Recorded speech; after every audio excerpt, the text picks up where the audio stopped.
Supreme court ఆదేశాల నేపథ్యంలో తెలంగాణలోని 10 మంది ఎమ్మెల్యేలకు రాష్ట్ర అసెంబ్లీ స్పీకర్ నోటీసులు జారీ చేశారు. బీఆర్ఎస్ కు చెందిన 10 మంది ఎమ్మెల్యేలు కాంగ్రెస్ పార్టీలో చేరారని, వారిపై భారత రాజ్యాంగంలోని ఫిరాయింపు నిరోధక చట్టం ప్రకారం అనర్హులుగా ప్రకటించాలని దాఖలైన కేసులో 3 నెలల్లో స్పీకర్ నిర్ణయం తీసుకోవాలని గత నెల 25న సుప్రీంకోర్టు తీర్పు వెలువరించిన విషయం తెలిసిందే. ఈ క్రమంలో అడ్వకేట్ జనరల్తో పాటు సీనియర్ న్యాయవాదులతో స్పీకర్ సంప్రదింపులు జరిపిన అనంతరం నోటీసులు జారీ చేశారు.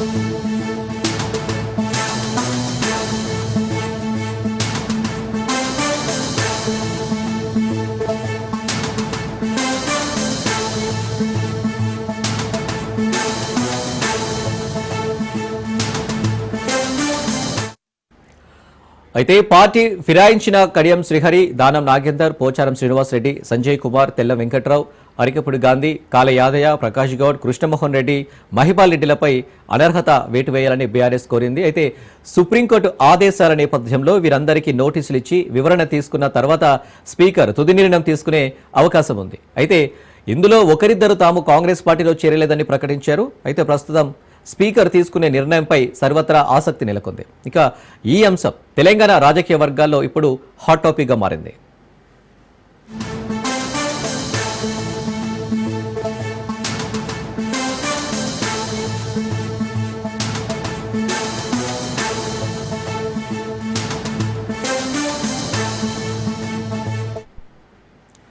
ఇక అసెంబ్లీ ఎన్నికల్లో తమ పార్టీ టికెట్పై గెలిచి కాంగ్రెస్లో చేరిన 10 మంది ఎమ్మెల్యేలపై అనర్హత వేటు వేయాలంటూ బీఆర్ఎస్ ఇచ్చిన ఫిర్యాదుల పరిష్కారానికి స్పీకర్ గడ్డం ప్రసాద్ కుమార్ ఉపక్రమించారు.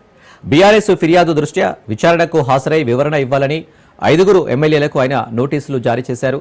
మిగిలిన 5 ఎమ్మెల్యేలకు స్పీకర్ కార్యాలయం నోటీసులను సిద్ధం చేస్తుండగా వారికి త్వరలోనే జారీ చేయనున్నట్లు సమాచారం.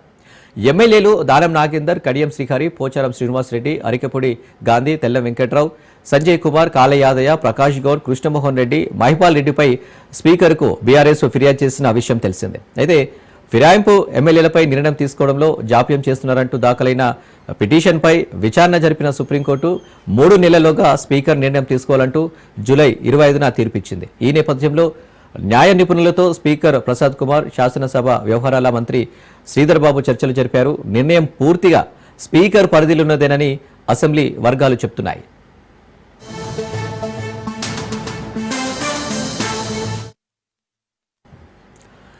సుప్రీంకోర్టు తీర్పును గౌరవించి బీఆర్ఎస్ ఫిర్యాదులపై విచారణ చేపట్టాలని స్పీకర్ నిర్ణయించినట్లు సమాచారం. ఇందులో భాగంగానే 5 ఎమ్మెల్యేలకు నోటీసులు జారీ చేశారు. అయితే విచారణకు సంబంధించి నిర్దేశిత సమయాన్ని ఆ నోటీసులో పేర్కొనలేదని తెలుస్తుంది. ఈ నేపథ్యంలో సుప్రీంకోర్టు నిర్దేశించిన గడువు లోపల 10 మంది ఎమ్మెల్యేలపై విచారణ పూర్తి చేసి స్పీకర్ ప్రసాద్ కుమార్ నిర్ణయం ప్రకటిస్తారా లేక పెండింగ్లో పెడతారా అన్నది చర్చనీయాంశంగా మారింది. ఇక మరోవైపు ఫిరాయింపు ఆరోపణలు ఎదుర్కొంటున్న ఎమ్మెల్యేల్లో కొందరు తాము బీఆర్ఎస్లోనే కొనసాగుతున్నామంటూ పలు సందర్భాల్లో ప్రకటించారు. శాసనసభ రికార్డుల్లోనూ 10 మంది ఎమ్మెల్యేలు బీఆర్ఎస్ ఎమ్మెల్యేలుగానే ఉన్నారు. అయితే దానం నాగేందర్ మాత్రం గత లోక్సభ ఎన్నికల్లో సికింద్రాబాద్ కాంగ్రెస్ అభ్యర్థిగా పోటీ చేశారు. ఈ నేపథ్యంలో దానం నాగేందర్ సహా మిగతా వారిపై స్పీకర్ ఏ నిర్ణయం తీసుకుంటారన్నది ఆసక్తికరంగా మారింది.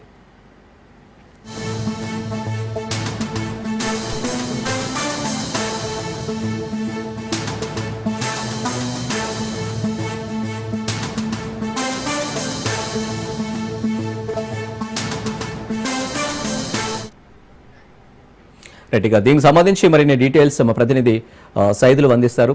సైదులు.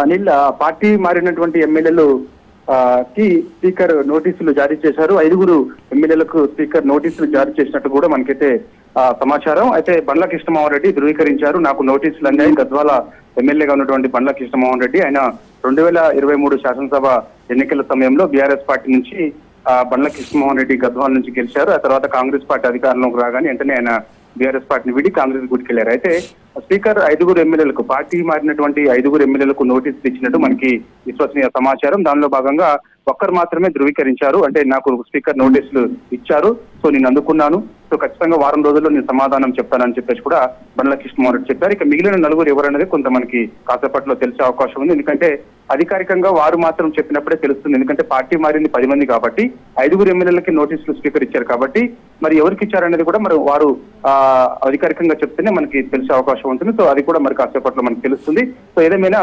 2023 శాసనసభ ఎన్నికల సమయంలో 10 మంది బీఆర్ఎస్ పార్టీ ఎమ్మెల్యేలు ఎవరు గెలిచిన తర్వాత వారందరూ కూడా కాంగ్రెస్ పార్టీ అధికారంలో రాగానే అధికార కాంగ్రెస్ గుడికి వెళ్లారు. అయితే పార్టీ మారిన ఎమ్మెల్యేలపైన చర్యలు తీసుకోవాలని అనేక సార్లు స్పీకర్ ని కలిశారు బీఆర్ఎస్ పార్టీకి చెందినటువంటి ఎమ్మెల్యేలు. వారందరూ కలిసిన తర్వాత స్పీకర్ ని కలిసి వినతి పత్రం కూడా ఇచ్చారు.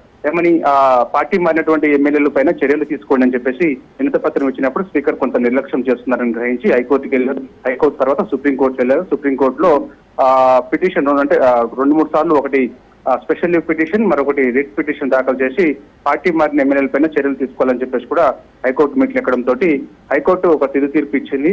ఎవరైతే పార్టీ మారుతారో ఎమ్మెల్యేలు వారిపైన 3 నెలల్లో స్పీకర్ చర్యలు తీసుకోవాలని చెప్పేసి స్పీకర్ కు సూచన చేసింది సుప్రీంకోర్టు. సో ఇప్పుడు గత నెల 25న ఈ యొక్క సుప్రీంకోర్టు తీర్పు ఇచ్చిన నేపథ్యంలో ఆ సుప్రీంకోర్టు ఇచ్చినటువంటి తీర్పు కాపీని మరోసారి స్పీకర్ కి కలిసి విజ్ఞప్తి చేసి వారిపైన చర్యలు తీసుకోవాలని బీఆర్ఎస్ పార్టీ ఎమ్మెల్యేలు కూడా గతంలో స్పీకర్ అపాయింట్మెంట్ తీసుకొని కలిసి ప్రయత్నం చేశారు కానీ కలవలేకపోయారు. అపాయింట్మెంట్ ఒకవైపు ఇచ్చారన్నారు, తర్వాత స్పీకర్ అందుబాటులో లేదని చెప్పేసి కూడా తెలిసింది. సో వారు అప్పుడు అసెంబ్లీ ఆవరణలో ఉన్నటువంటి గాంధీ విగ్రహానికి వినతి పత్రం నుంచి అక్కడి నుంచి వెళ్ళిపోయారు. సో ఇప్పుడు పార్టీ మారినటువంటి ఎమ్మెల్యేల పైన మరి ఇప్పుడు స్పీకర్ నోటీసులు జారీ చేశారు కాబట్టి వారు ఎటువంటి వివరణ స్పీకర్ కి ఇస్తారనేది కూడా మనకు తెలిసే అవకాశం ఉంది.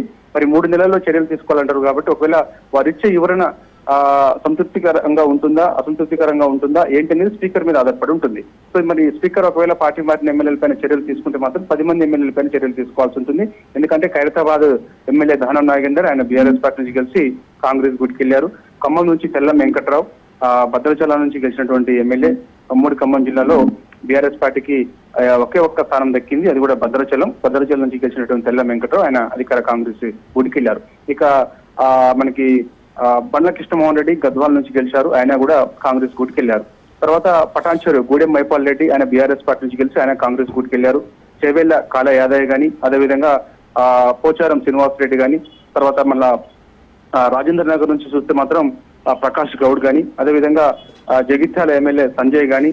సో ఇక అలా కొందరు పార్టీ మారి అందరు కూడా వెళ్ళిపోయారు కాబట్టి వీరందరి పైన ఖచ్చితంగా చర్యలు తీసుకోవాల్సిందని చెప్పేసి కూడా బీఆర్ఎస్ పార్టీ మొదటి నుంచి కూడా ఫైట్ చేస్తూ వస్తుంది. దానిలో భాగంగానే ఈ రోజు మనకు తెలిసిన సమాచారం ఏంటంటే స్పీకర్ సుప్రీంకోర్టు ఇచ్చినటువంటి తీర్పు నేపథ్యంలో న్యాయ నిపుణులతో చర్చించిన తర్వాత వారి సూచన సలహా మేరకు పార్టీ మారిన ఎమ్మెల్యేలకు స్పీకర్ నోటీసులు ఇచ్చినట్టు కూడా మనకి సమాచారం. ప్రస్తుతం అయితే 5గురికి ఇచ్చినట్టే మనకి తెలుస్తుంది. సో మరి మిగిలిన 5 అనేది కూడా మనకి తర్వాత తెలిసే అవకాశం అయితే కనిపిస్తుంది. మరి వారు ఒకవేళ స్పీకర్ నిర్ణయం ఏ విధంగా ఉంటుందని కూడా కొంత ఆసక్తి మనకి, ఎందుకంటే స్పీకర్ తీసుకునే చర్యలు ఏ విధంగా ఉండబోతున్నాయి అనేది కూడా మనకి ఇప్పుడు ఉన్నది. ఒకవేళ స్పీకర్ చర్యలు తీసుకుంటే మాత్రం ఖచ్చితంగా 10 నియోజకవర్గాల్లో కూడా ఉప ఎన్నికలు వచ్చే అవకాశం అయితే కనిపిస్తుంది. ఎందుకంటే పార్టీ మారినటువంటి ఎమ్మెల్యేలకు సంబంధించి నోటీసులు ఇచ్చి చేతులు దులుపుకుంటారా, లేదంటే మరి వారు ఇచ్చిన వివరణ ఏ విధంగా ఉందో సంతృప్తికి లేకపోతే వెంటనే చర్యలు తీసుకుంటారా అని కూడా తెలియాలి. అదేవిధంగా మనకి షేర్లింగంపల్లి నుంచి గెలిచినటువంటి అరికపూడి గాంధీ కూడా నోటీసులు ఇచ్చినట్టు కూడా మనకైతే సమాచారం అందుతుంది. ఇక కృష్ణమోహన్ రెడ్డికి ఇచ్చారు, ప్రస్తుతం నోటీసులు అందుతున్న వారైతే అరికపూడి గాంధీ, కృష్ణమోహన్ రెడ్డి, కడియం శ్రీహరికి, దానం నాగేందర్ కి నోటీసులు ఇచ్చినట్టు కూడా మనకైతే సమాచారం అయితే అందుతుంది. సో ఇది వివరణ వారం రోజుల్లో స్పీకర్ కి ఇవ్వాల్సి ఉంటుంది. ఒకవేళ ఇచ్చిన తర్వాత స్పీకర్ ఏ విధమైనటువంటి నిర్ణయం తీసుకుంటారనేది కూడా కొంత ఆసక్తి అయితే కలుగుతుంది. సో ఏదేమైనా మొదటి నుంచి కూడా బీఆర్ఎస్ పార్టీ చెప్తూనే వస్తుంది, ఖచ్చితంగా పార్టీ మారినటువంటి ఎమ్మెల్యేల పైన చర్యలు తీసుకునేంత వరకు కూడా మేము పోరాడుతూనే ఉంటాము. ఆ 10 నియోజకవర్గాల్లో కూడా ఉప ఎన్నికలు వస్తాయి. ఉప ఎన్నికలు వచ్చినప్పుడు ప్రతిసారి ఉప ఎన్నికలు ఎప్పుడు వచ్చినా కూడా బీఆర్ఎస్ పార్టీ ఖచ్చితంగా గెలిచి తీరుతుందని చెప్పేసి కూడా ధీమా వ్యక్తం చేస్తూ వస్తుంది. అనేక సార్లు కేసీఆర్ చెప్పారు, కేటీఆర్ చెప్పారు, హరీష్ రావు కూడా అదే చెప్పుకుంటూ వస్తున్నారు. కాబట్టి ఖచ్చితంగా పార్టీ మారినటువంటి ఎమ్మెల్యేల నియోజకవర్గాల్లో ఉప ఎన్నికలు కూడా వస్తాయి, స్పీకర్ చర్యలు తీసుకుంటారనేది కూడా మాకు నమ్మకం ఉందని చెప్పేసి కూడా చెప్తున్నారు. ఎందుకంటే న్యాయం మా వైపు ఉంది కాబట్టి సుప్రీంకోర్టు ఇచ్చినటువంటి తీర్పు ప్రకారం ఖచ్చితంగా స్పీకర్ వారిపైన చర్యలు తీసుకుంటే ప్రజాస్వామ్యబద్ధంగా రాజ్యాంగబద్ధంగా స్పీకర్ కి మంచి గౌరవం ఉంటుందని చెప్పేసి కూడా బీఆర్ఎస్ పార్టీ మొదటి నుంచి కూడా చెప్తుంది. సో దానిలో భాగంగా మరి ఇప్పుడు స్పీకర్ 5గురికి అయితే నోటీసు ఇచ్చారు కాబట్టి వారందరూ కూడా వారం రోజుల్లో స్పీకర్ కి వివరణ ఇవ్వాల్సి ఉంటుంది. ఇచ్చిన తర్వాత మరి ఇక స్పీకర్ ఎటువంటి నిర్ణయం తీసుకుంటారనేది కూడా కొంత ఆసక్తి అండి మనకి. సైదులు సుప్రీంకోర్టు ఒక నిర్దేశించిన గడువు లోపలనే విచారణ కంప్లీట్ అయ్యే అవకాశం ఉంటుంది. ఒకవేళ విచారణకు ఎమ్మెల్యేలు సహకరించకుంటే మళ్ళీ సుప్రీంకోర్టును గడువు కోరే అవకాశం ఏమైనా ఉంటుందా? ఎట్లా ఉంటుంది సిచ్యువేషన్ రాబోయే టైంలో? అంటే ఇప్పుడు మనకి సుప్రీంకోర్టు తుది తీర్పు అంటే స్పీకర్ నిర్ణయమే ఫైనల్ అని చెప్పేసి అన్నారు కాబట్టి సో ఇక ఎట్టి పరిస్థితుల్లో కూడా కోర్టు మెట్లు ఎక్కే పరిస్థితి అయితే ఉండదు. ఇక ఫైనల్ గా ఏదన్నా సరే స్పీకర్ కి వివరణ ఇచ్చుకోవడం, మరి స్పీకర్ కి ఎటువంటి వివరణ ఇస్తారు ఏంటి, మరి స్పీకర్ ఆ వివరణకి సంతృప్తి చెందుతారా లేదా అనేది స్పీకర్ మీద ఆధారపడి ఉంటుంది. అంటే ఎటువంటి మనకి ఫైనల్ ఏంటంటే సుప్రీంకోర్టు ఒకటే చెప్తుంది, స్పీకర్ ఖచ్చితంగా నిర్ణయం తీసుకోవాల్సి ఉంటుంది, స్పీకర్ మీద ఆధారపడి ఉంటుంది అనేది చాలా స్పష్టంగా సుప్రీంకోర్టు చెప్పింది. కాబట్టి ఇక పార్టీ మారిన ఎమ్మెల్యేలు కానీ అదేవిధంగా ఇప్పుడు పార్టీ మారిన ఎమ్మెల్యేల పైన ఇటు మొన్న బీఆర్ఎస్ పార్టీ చెందినటువంటి ఎమ్మెల్యేలు కానీ ఎవరు కూడా ఇప్పుడు సుప్రీంకోర్టు మెట్లెక్కే పరిస్థితి ఉండదు. ఇక ఎందుకంటే ఆల్రెడీ పార్టీ మారిన ఎమ్మెల్యేల పైన అనేక సార్లు సుప్రీంకోర్టులో వీళ్ళు writ petition, special writ petition దాఖలు చేసి ఫైట్ చేశారు. కాబట్టి తీర్పు కూడా బీఆర్ఎస్ పార్టీకి అనుకూలంగా వచ్చిందని చెప్పేసి కూడా హర్షం వ్యక్తం చేశారు. కాబట్టి సో పార్టీ మారిన ఎమ్మెల్యేల పైన చర్యలు స్పీకరే తీసుకోవాల్సి ఉంటుంది, స్పీకర్ నిర్ణయం అని చెప్పేసి చెప్పింది. అట్లా సూచన కూడా చేసింది, తీసుకుంటే బాగుంటుంది, తీసుకోకపోతే బాగోదు అని చెప్పేసి. అంటే స్పీకర్ మీదనే దాదాపుగా ఆధారపడి ఉంది కాబట్టి సో మరి స్పీకర్ కి సంబంధించి మరి ఇప్పుడు ఆల్రెడీ స్పీకర్ నోటీసులు ఇచ్చారు కాబట్టి పార్టీ మారిన ఎమ్మెల్యేలకి వారి వచ్చే వివరణ మీదనే ఆధారపడి ఉంటుంది. ఎందుకంటే మరి వారి ఇచ్చే వివరణకు సంబంధించి సంతృప్తి చెందుతారా లేకపోతే అసంతృప్తి చెందుతారా, లేదంటే వారి ఇచ్చే వివరణ సరిగా లేకపోతే వారిని డిస్క్వాలిఫై చేస్తారా ఏంటి అనేది కూడా మనకైతే తర్వాత తెలిసే అవకాశం అయితే ఉంది. సో మనకి గత నెల 25న ఈ తీర్పు వచ్చింది కాబట్టి ఇంకా మనకి ఇంకో 2 నెలల టైం ఉంటుంది. కాబట్టి సో ఈ 2 నెలల్లో పార్టీ మారిన ఎమ్మెల్యేల పైన స్పీకర్ ఎటువంటి చర్యలు తీసుకుంటారనేది కూడా కొంత ఆసక్తి. తీసుకుంటే మాత్రం ఖచ్చితంగా 10 నియోజకవర్గాల్లో కూడా మనకు ఉప ఎన్నికలు అయితే వచ్చే అవకాశం అయితే కనిపిస్తుంది. సో ఇప్పుడు నోటీసులు అందుకున్నటువంటి ఎమ్మెల్యేలు ఎవరైతే ఉన్నారో వారందరూ కూడా ఇప్పుడు ఒక రహస్యమైన భేటీ కూడా అయ్యే అవకాశం ఉన్నట్టు కూడా మనకైతే సమాచారం. ఎందుకంటే వారు కూడా న్యాయనిపులతో ఆల్రెడీ గతంలో చర్చించారు ఏ విధంగా సుప్రీంకోర్టులో ఫైట్ చేయాలి ఏంటి అనేది. కాబట్టి ఇప్పుడు న్యాయనిపులతో కూడా చర్చించే అవకాశం లేదు. ఇటు కూడా స్పీకర్ కి వారు వివరణ ఇచ్చుకోవడం మీద ఆధారపడి ఉంటుంది. కాబట్టి చూడాలి మరి అనిల్, మరి పార్టీ మారిన ఎమ్మెల్యేలకు సంబంధించి 5 ఎమ్మెల్యేలకు నోటీస్ ఇచ్చారు కాబట్టి వారు ఇచ్చే వివరణ ఏ విధంగా ఉంటుంది, స్పీకర్ నిర్ణయం తర్వాత ఏ విధంగా ఆధారపడి ఉంటుంది అనేది కూడా మనకి తెలియాల్సి ఉంటుంది. Right Saidulu, thank you.